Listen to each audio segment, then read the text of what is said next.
nagbibigay buhay sa mga kabataan. Sila rin nagsisilbing gabay para pumunta tayo sa tuwid na daan.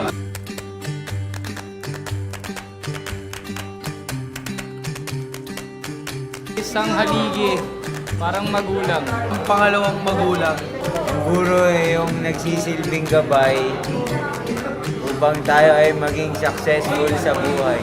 Sila ang mga nagbibigay gabay sa atin.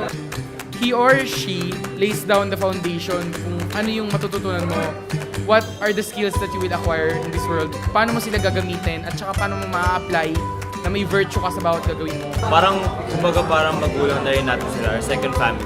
Is someone who draws the line, a fine line between right and wrong. Teaches me the difference, he or she teaches me the differences of everything. She can define lots of things for me. Consider ko yung teacher bilang magulang dahil sila yung pangalawang magulang natin dito.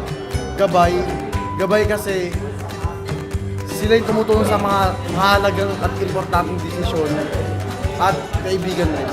Second parents natin. Sila yung taong tumutulong sa atin pag tayo nahihirapan. Ang guro ay bayani dahil sila ay naghihirap at kahit alam nila na mababa lang ang sahod nila, nagpupursigin pa rin sila na tayo ay matuto. Pinaka maaasahan mo, sa mga pinakamababait na taong makikilala mo, Regalo sa atin ng Diyos. Ay isang marangal at dakilang propesyon. Sapagkat kung wala sila, hindi tayo magiging matagumpay na tao. Para sa akin, ang pagiging guro ay hindi yung nagtuturo lang. Sila rin ay yung mga kaibigan natin dahil nakikinig sila sa atin.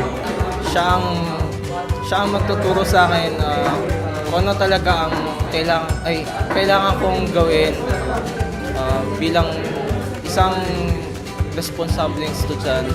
At siya rin ang mag-guide sa akin para sa tamang daan. Siya rin ang magtuturo sa akin kung paano ako maging successful sa future. Sila yung mga taong natatandaan mo pag may nagtagumpay ka sa isang bagay. For me, a teacher is a superhero. Ang teacher ay gabay sa ating buhay. Malaki ang papel nila para sa ating mga estudyante.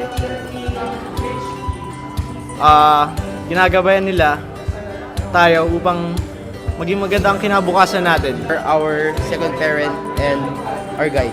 And ang teacher ang magsasabi kung ano ang tama at kung ano ang mali. Kaya ang ating mga pangalawang magulang ay ang tutulong sa atin para maging matagumpay ang ating buhay. Sila yung mga taong gagabay sa atin sa tamang daan para sa kinabubuti ng ating kinabukasan. Teachers Are our civilizations. Treasures. Because they invest and sacrifice themselves for the single most important thing in society. the minds of our youth. Happy Teacher's Day. Happy Teacher's Day! Happy Teacher's Day! Happy Teacher's Day. Happy Teacher's Day. Happy Teacher's Day! Happy Teacher's Day! Happy Teacher's Day! Happy Teacher's Day! Happy Teacher's Day! Happy Teacher's Day! Happy Teacher's Day! Happy Teacher's Day. Happy Teacher's Day. Happy Teacher's Day.